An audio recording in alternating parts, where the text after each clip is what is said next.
মানুষের হক নষ্ট করে এত খরচ করবে কইছে কি তো খাসি কয় কিটা তুই পাজি সাস্তালে যায় কিছু কিছু হাজি আছে আসন নামাজ পড়িয়া আপনারা বয়রা গ্রামের লোক ভালো আসন নামাজ পড়িয়া হাজি সাস্তালে যা বলছে আপনার চা খায় আর সাবিব খানের ছবি দেখে এক বসায় 3 কাপ চা খায় তার মানে হলো ও চা খাওয়া না হলো সাবিব খানের ছবি দেখে তুমি হাজি সাস্তালে দেয় তখন থাকো কে খুব খারাপ লাগতেছে নাকি না 2-1 ঘন্টা আপনি 2-1 মিনিট চা খা চলেছেন আমরা চা খাই না উনি চাষতলে বসে চাষতলের মধ্যে বাদান যায় গায়ে আছে শক্তি জায়গা করে গরম দেখে আমার করে বাদান গরম এরপরে বাদান খায় চা খায়া বাদান খায় বাদান পান মনের মধ্যে আছে বাদান গুনগুনানি গান হাজি যদি চাষতলে যা পায় বাদান গল্প কেউ করে না বাদান অল্প খায়ালো পান মনের মধ্যে আছে বাদান গুনগুনানি গান তারপরে খাই এক খাবলা হাকিমপুরি জর্দা শরীর তার গামিয়া যায় বুঝায় আমি বড় মর্দা ওগুলো বাদ দাও সেই আসরের সময় অজু দিয়ে নামাজ পড়ে যা চা খায়া সাবিব খানের স্বপ্নের ছবি দিয়ে ওই অজু দিয়ে যা নামাজ পড়ে তোর অজু নষ্ট হয় নাই হ্যাঁ তুই বেটা চাল না মিয়া সালের ছবি দেখিস দেখে যা আবার তুই ওই অজু দিয়ে নামাজ পড়িস তোর নামাজ হয় আপনার খায়া দায়া ব্রয়লার মুরগি হইছে এরপরে মোবাইলের মধ্যে বাদান পরকীয়া প্রেম করে ওই যে স্বামী বিদেশ গেছে স্বামী টেকা পাটা খায়া শরীরে তেল ধরছে ব্রয়লার মুরগির মতো দেখা যায় ব্রয়লার মুরগি কোন গুণী হয় আপনার 20 থেকে 28 বছর পর্যন্ত 30 বছর পর্যন্ত খায়া দেওয়া ব্রয়লার হয় ওরা যায় রাত 10টা থেকে 12টা পর্যন্ত ড্যামেজ দেয় 12টার সময় ওরা ক্লান্ত হয়ে চলে যায় এতে ভাই যাতে ছেড়ে দিয়ে শোনেন শোনেন বসেন একই বসেন এক পাও লড়বে পারেন না বাইকে নিয়ে এসে হক কথা শোনা বাদ দিয়ে চলে যেতেছে ও কলজে ডুবতেছে আমার জাল ছায় আসা যায় যাওয়া যায় না মোতা আসলে এই জায়গায় পেশাব করবে কানা বক্তা নিয়েছে কানাও না ঠসাও না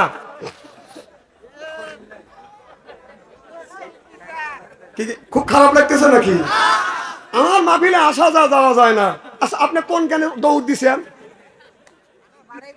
না না এগুলি আমি বুঝি আপনি একটা লোক তুলবেন আমি তো আপনার দিকে তাকাই আছি একটা লোক তুলি জানি পোশাকের সাপ 2 আঙুল তুলি জানি টয়লেটের সাপ 3 আঙুল তুলি আমি জানি যে বিড়ির সাপ দিচ্ছে এ জ্ঞান আমার আছে খুব কি খারাপ লাগতেছে নাকি মার হবে একটু জোর কর আমার ভাইরা মুসলমান ভাইরা আল্লাহর হাবিবের উম্মতেরা কি জানে বলতেছিলাম কোন তো ওয়াজটা তো উঠে যা খায়া দিলেন হ্যাঁ বস বসতেছে ওই মিয়া যে মিয়ার বিয়ে হবে সেই মিয়া রাত 12টার পরের থেকে বাদান 1টা 2টা পর্যন্ত মিয়া নাচে হলো এরপরে মিয়া নাচে যখন ক্লান্ত হয় আমি শুনছি নাকি দেখি নাই আমি শুনছি রাত 2টার পরে মিয়ার মাও নাচে আমি বলি পাড়াপতিবাসী মিয়ারা লাসে মিয়ার বিয়ে হবে আনন্দ নাচে মিয়া নাচে আজ বাদে কাল আমার বিয়ে হবে এই জন্য মিয়া নাচে তাহলে তুই যে মিয়ার মা কোন বিবেকে তুই নাচলি তাহলে বোঝা গেল তোর মিয়া যাবে জামার সাথে তুই যাবি বিয়ের সাথে তেল ধরছে তোমার হ্যাঁ তেল ধরছে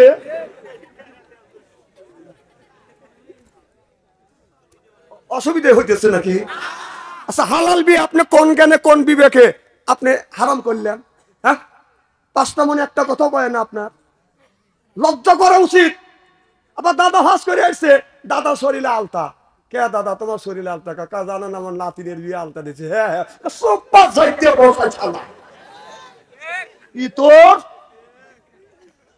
জানো তুই হজ করে আছিস তোর হজ করা 5 পয়সার দাম নাই ও হজ করার সময় 40 বিঘা জমি 4 ছেলের নামে লিখে দিচ্ছে মেয়ে দোয়া করছে ও সুপার দায়িত্বে ঘুরি মারা দরকার হাজি কয় কেটা তুই হাজি না আমি কলঙ্ক তুই একজন পাজি এই জায়গা হাজি নাই দেখে ওয়াজ করে জুত পাচ্ছি নইলে সাইতে উঠতো না না আপনাদের এলাকার হাজি থাকলে এই ধরনের কাজ করে নাকি হ্যাঁ হ্যাঁ ওই যে এটা আপনার ওখানে বিশ্ব রোড কোন জায়গা দবিরগঞ্জ হরিংছড়া দবিরগঞ্জ হরিংছড়া বিশ্ব রোড 4টা ছাওয়ালের মনে করেন যে 40 বিঘা সম্পত্তি মিয়া লিয়ে গেছে মিয়ার বাড়ি গেছে বর বাইরে সহ যা বলতেছে কারো বড় করতেছে মারে 40 বিঘা সম্পত্তি ভাঙতি হওয়া যায়, তাহলে তোর লেগে দোয়া করবো। তখন বড় ভাই বলতেছে আব্বা হরিণছড়া বিশ্ব রোডের সাথে 8 শতাংশ জায়গা আছে, চৈত মাসে 2 লোক গি পানি থাকে, ওইটা বোনেক লিখে দেও। কথা তোর বাইরে যখন বললো যা তোকে লিখে দিলাম, তুই এটি লিখে খুঁজি থাক। মিয়া করতেছে যে তাওয়াক্কাল তো আল্লাহ, আল্লাহর পর ভরসা করিয়া যে বাবা তুমি খুশি আছো এটা দেবে, এইটি আমি নেব। মিয়ার নামে লিখে দিয়ে বাপ হজ করে গেছে, হজ করে আসছে 3-4 বছর পরে এই জায়গা বিশ্ব রোড করতে সরকার কিনে নিয়েছে 2 কোটি টাকা, 2 কোটি টাকা। তখন ছেলেরা বাপে করতেছে হ্যাঁ তোমার মেয়ে সে জায়গা দিছে 2 কোটি টাকা, আর আমার 40 বিঘা জমি লিখে দিছে 1 কোটি টাকা দিয়ে, আমার 40 বিঘা জমি কিনে আরো 40 বিঘা কেনার মতো টাকা ওর রয়েছে। তখন বাপ করতেছে এটাকে আমি তো দোয়া করে শেষ করে দিয়েছিলাম, তুই তো লিখে দিবার করছিস। এখন বাপ বেটাই মারামারি দেখতেছে, রাখে আল্লাহ না রেখে। এখানে বদমাইশে বাপ দেন, মানুষের হক নষ্ট করিয়া এত খস করবে কইছে কি তো খাসি কয় কিটা তুই পাজি সাস্তালে যায়। কিছু কিছু হাজি আছে আসন নামাজ পড়িয়া, আপনারা বয়রা গ্রামের লোক ভালো, আসন নামাজ পড়িয়া হাজি সাস্তালে যা বলছে আপনার চা খায় আর সাবিব খানের ছবি দেখে, 1 বসায় 3 কাপ চা খায়, তার মানে হলো ও চা খাওয়া না, হলো সাবিব খানের ছবি দেখে। তুমি হাজি সাস্তালে এতক্ষণ থাকো কে? খুব খারাপ লাগতেছে নাকি না? 2-1 ঘন্টা আপনার 2-1 মিনিট চা খা চলেছেন, আমরা চা খাই না। উনি চাষতলে বসে, চাষতলের মধ্যে বাদান যায়, গায়ে আছে শক্তি, জায়গা করে গরম দেখে আমার করে বাদান সরম, এরপরে বাদান খায় চা, চা খায়া বাদান খায় বাদান পান, মনের মধ্যে আছে বাদান গুনগুনানি গান। হাজি যদি চাষতলে যা পায় বাদান গল্প, কেউ করে না বাদান অল্প, খায়ালো পান মনের মধ্যে আছে বাদান গুনগুনানি গান। তারপরে খাই 1 খাবলা হাকিমপুরি জর্দা, শরীর তার গামিয়া যায়, বুঝায় আমি বড় মর্দা। ওগুলো বাদ দাও।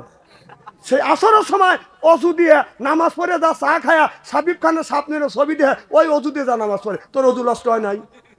হ্যাঁ তুই বেটা চাল না, মিয়া সালের ছবি দেখিস, দেখে যা আবার তুই ওই অজু দিয়ে নামাজ পড়িস, তোর নামাজ হয়?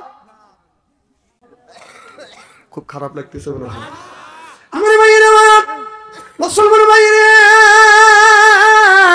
আল্লাহর হাবিবের উম্মতেরা ভালো করে লক্ষ্য করে শুনুন। অর্ধ পৃথিবীর খলিফা হযরত ওমর রাদিয়াল্লাহু তাআলা আনহা তেনার জামানায় হযরত ওমর বাদান তাহাজ্জুদ নামাজ পড়ে একটু ঘুমাচ্ছে, এমন সময় বাদানও ঘুমাচ্ছে, এমন সময় ফজরে যখন আযান দিছে সালাতু খায়রুম মিনান নাওম, হযরত ওমরের বাদান ঘুম ভেঙে গেছে। ওমর ঘুম থেকে উঠিয়া দরজা খুলে যখন বাইরে বের হইছে, লক্ষ্য করে দেখে একটা বস্তার মধ্যে বাদান, বস্তার ভিতরে বস্তার মধ্যে যেন কি জানি রয়ে গেছে। হযরত ওমর বাদান বস্তাটা খুলছে, খুলে লক্ষ্য করে দেখে বস্তার মধ্যে একটা শিশু বাচ্চাকে 2 টুকরা করিয়ে এই বাচ্চার লাশটা হযরত ওমরের ঘরের সামনে বাদানে রেখে গেছে। হযরত ওমর রাদিয়াল্লাহু তাআলা আনহু ও বাদান আপনার মসজিদে যাইয়া ফজরের নামাজ পড়িয়া আপনার সাহাবীদের দিকে মুখ করিয়া বলতেছো, আমার সাহাবীরা ও আমার গোয়েন্দা বিভাগেরা তোমরা শোনো, আমি ফজরের নামাজ পড়বার জন্য ঘরে যখন দরজা খুলে বাহিরে বের হইছি, টাকা দেখি একটা বস্তা, আর বস্তার মুখটা খুলে দেখি একটা শিশু বাচ্চাকে 2 টুকরো করছে। এই বাচ্চাটাকে হত্যা করিয়ে আমার বাড়ির কাছে আমার বাড়িতে রেখে গেল কে? 3 দিন সময় দিলাম, 3 দিনের মধ্যে এই লোককে বের করো, কে খুন করছে তাকে বের করো। গোয়েন্দা বিভাগ বাদান চতুর্দিকে বাদান চলে গেল, চতুর্দিকে যায়, 2 দিন হয়ে গেছে বাদান গোয়েন্দা বিভাগ বাদান বাইর করতে পারে নাই কে এই শিশু বাচ্চাটাকে হত্যা করলো। 3 দিনের দিন হযরত ওমর ফজরের নামাজ পড়িয়া মনটা ছোট করে যাচ্ছে, আল্লাহ আসামি মনে হয় ধরতে পারলাম না। একটা যুবতী মহিলা এসে বলতেছে, ইয়া আমিরুল মুমিনিন খলিফাতুল মুসলিমিন, আপনি মনে হয় একটা দূর টেনশনে আছেন। বলে হ্যাঁ আমি দূর টেনশনে আছি। কিসের দূর টেনশন? আমি জানি। এবার হযরত ওমর বললে, আমি যে দূর টেনশনে আছি তুমি কিভাবে জানলে? আর কোন দূর টেনশন আমি করতেছি? মিয়াটা বলতেছে, আমিরুল মুমিনিন খলিফাতুল মুসলিমিন ও আমিরুল মুমিনিন খলিফাতুল মুসলিমিন, আপনার ঘরের পাশে একটা শিশুর লাশ আছে বলে তুমি কেমন করে জানলে? আমি এই খুনিটাকে ধরবার জন্য চেষ্টা করতেছি। হযরত ওমর বলতেছে এই লাশটাকে, এই মানুষটাকে, এই বাচ্চাটাকে খুন করছে, এই খুনিকে ধরার জন্য চেষ্টা করছি। এবার মেয়েটা বলে আমিরুল মুমিনিন খলিফাতুল মুসলিমিন, এই শিশু বাচ্চাটাকে হত্যা করছি আমি। হযরত ওমর বলল তোমার কিন্তু ফাঁসি হয়ে যাবে। হযরত ওমর মেয়েটাকে ধরে বাঁধেন, জেলের মধ্যে বাঁধেন, ঢুকাইলেন রিমান্ডে নেওয়ার জন্য। আমিরুল মুমিনিন খলিফাতুল মুসলিমিন নিজেই বাঁধেন রিমান্ডে যাইয়ে মেয়েটাকে জিজ্ঞেস করতেছে ও গো মা, একদিনকার শিশু বাচ্চা তো কোনো অন্যায় করে নাই, এই শিশু বাচ্চাটাকে কেমন করে তুমি হত্যা করলে? কি জন্য হত্যা করলে? কি অন্যায় করছে? কি অপরাধ করছে? মেয়েটা বলি আমিরুল মুমিনিন খলিফাতুল মুসলিমিন, আমি হলাম গরিব মানুষ, পাহাড়ের পাশে আমার একটা কুড়িয়া ঘর আছে। আমিরুল মুমিনিন খলিফাতুল মুসলিমিন, আমি ঝর্ণার পানি থেকে গোসল করি, আমি যখন আমার বাড়ির দিকে যাচ্ছি তিনটা যুবক আমাকে ধরিয়ে আমার সাথে আমার ইজ্জত নষ্ট করছে, আমাকে দর্শন করছে, তাতে আমি গর্ভবতী হয়ে গেছি। আমিরুল মুমিনিন খলিফাতুল মুসলিমিন, আমি যে গর্ভবতী হয়েছি, এই ছেলেটা যখন জন্ম নিছে আমি চিন্তা করলাম এই ছেলে জন্ম নিছে, আমার তো বিয়ে শাদী হয় নাই, যখন ছেলেটা বড় হবে মানুষ এলে ছেলেটাকে জিজ্ঞাসা করবে তোমার বাবাকে, তখন আমার এই সন্তান বাবার পরিচয় দিতে পারবে না। আমিরুল মুমিনিন খলিফাতুল মুসলিমিন নানান দিকে চিন্তা করিয়ে ছেলেটাকে আমি হত্যা করছি। আমিরুল মুমিনিন শরীয়তের যা বিচার আছে আপনি বিচার করেন, আমি মাথা পেতে নিব, কিন্তু আপনার আদালতে আমি মামলা দায়ের করলাম, যেই তিনটা যুবক আমার ইজ্জত নষ্ট করছে হুজুর, ওই তিনটা যুবকের বিচার করতে হবে। চিল্লা কর মারহাবা।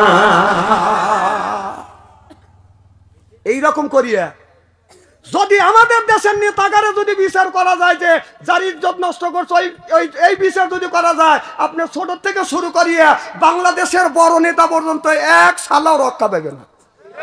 এই যে আমাদের আইনমন্ত্রী আসছিল, ওর তো বউ নাই, ছাল ভালো নাই, আর একটা সখী বানাইছে বান্ধবী, হে বান্ধবী কোটি কোটি টাকা কামাই করছে। ও কি করছে ওর সাথে? হ্যাঁ, দোস্ত বাতিছে।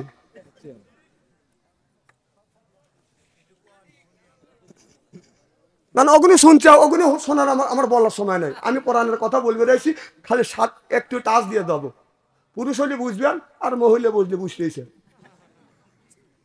অল্প বললি মহিলা বোঝে, ভাঙ্গা বললি পুরুষ বোঝে। খুব খারাপ লাগতেছে। আমার ভাইয়েরা, মুসলমান ভাইয়েরা, আল্লাহর হাবিবের কিয়ামতের ভালো করে লক্ষ্য করে শুরু। হযরত মুসা আলাইহিস সালামের একটা ঘটনা মনে পড়ে গেল, বলবো কি? ওমরের কথা কিন্তু এই জায়গা রেখে গেলাম, সামনে বাদান আপনি সুন্দর করে বুঝাইয়া কোরআন হাদিস দিয়া বুঝাইয়া সামনের দিকে আমি কথাটা বাদান ফিনিশিং দিতে চাই।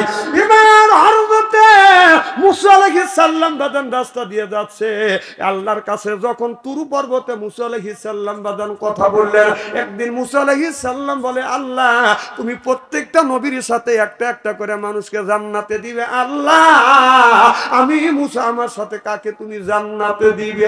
সুবহানাল্লাহ। আল্লাহ বলে মুসা রে তোমার